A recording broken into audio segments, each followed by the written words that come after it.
त्यांच्या जागेवरती सर्वच भाडेकरूंना अनधिकृत ठरवायचं आणि विशेषतः शासनाचीच असलेली संस्था ज्याला एमडीएफसी आपण म्हणतो त्या गोडाऊनला पण देखील कायदेशीर रीतीने नोटीस देऊन ते गोडाऊन बंद करून त्यांना हद्दपार करण्याचा प्रयत्न या निमित्ताने होतोय. आणि म्हणून ज्यावेळी आपली सूचना आली, आदित्यजींनी पण तो पुढाकार घ्यायला आम्हाला सांगितलं. विधान परिषद मध्ये या संपूर्ण प्रकरणावरती आम्ही हाऊसला थांबवण्याचं काम केलं.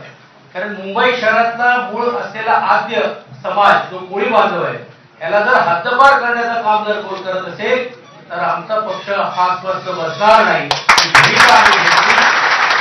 आणि मंत्र्यांना हे मान्य करण्यास आम्ही भाग पाडलं आणि ते माझ्याकडे लेखी स्वरूपात आहे. आणि म्हणून लेखी स्वरूपामध्ये त्यांची मागणी जी आपली जी होती किंवा कुठच्याही प्रकारे हे गोडाऊन बंद आम्ही होऊ देणार नाही ही मागणी जरी देखील कागदावरती किंवा फ्लोर ऑफ द हाऊस वरती जरी असेल तरी देखील हा लढा संपलाय असं मी समजत नाही.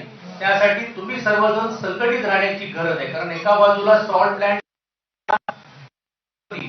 धारावीकरांना घर देतो म्हणून घेऊन अडाणींसाठी मोठ्या प्रमाणावरती जमिनी देण्याचा प्रयत्न होतोय. 30 पीपीडीची जमीन या मुंबई शहराच्या भाडेकरू असतील किंवा हितकरू असलेल्या किंवा तिकडचे असलेल्या झोपडपट्टीवासियांना द्यायचं नाही, मात्र संपूर्ण जागा ही केंद्र सरकारकडे गणित करून घ्यायची हा जो प्रयत्न होतोय तो हाणून पाडण्यासाठी आदरणीय पक्षप्रमुखांच्या सूचनेप्रमाणे पूर्ण ताकदीने आम्ही आपल्या बरोबर आहोत. परंतु जसं मी म्हटल्याप्रमाणे की त्या दिवशीची घटना घडली की एका बाजूला फ्लोर ऑफ द हाऊस वरती आश्वासन देत आणि दुसऱ्या बाजूला पोलीस बंदोबस्त पाठवण्याचा प्रयत्न होतो. आणि म्हणून मी आम्ही त्यांना सांगितलं की तुमच्या आश्वासनाला काय अर्थ आहे की नाही, ते तातडीने थांबवलं पाहिजे. ते थांबवण्याचं काम जरी मंत्री महोदयांनी केलं असेल परंतु आपल्यालाही माहित आहे की ह्याच्यामध्ये राजकारण आहे, परंतु राजकारणाच्या व्यतिरिक्त अर्थकारण पण आहे.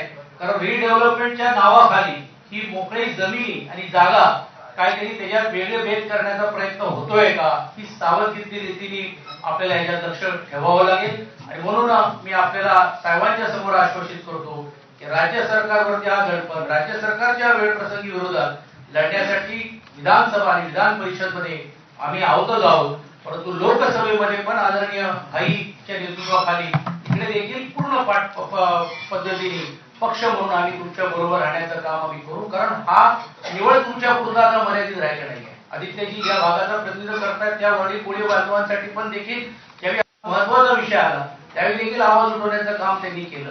वडाळ्याच्या असलेल्या देखील रिडेव्हलपमेंट मध्ये कोळी बांधवांना हद्दपार केलं जात होता, तिकडे देखील आवाज उठवण्याचं काम पक्षाने केलं.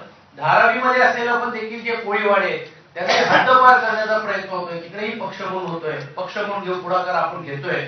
आणि म्हणून ही जाणीव ही आपल्यासाठी यासाठी ठेवावी की ज्यावेळी कोळी बांधवांच्या विषयी येईल त्यावेळी पक्ष म्हणून आम्ही पूर्ण ताकदीने आपल्या मागे उभे आहोत. एवढंच या प्रसंगी आणि हा विजय हा जरी तांत्रिक किंवा आता पुरता जरी असला तरी हा तुमच्या एकजुटीचा विजय आहे. हा हे लक्षात घेण्याचं काम केलं पाहिजे. तुमची एकजूट राहिली तर पूर्ण ताकदीने साहेबांच्या सूचनेप्रमाणे आम्ही तुमच्या मागे खांद्याला खांद्याला उभे आहोत. धन्यवाद. मी आदरणीय अरविंद भाईंना विनंती करतो.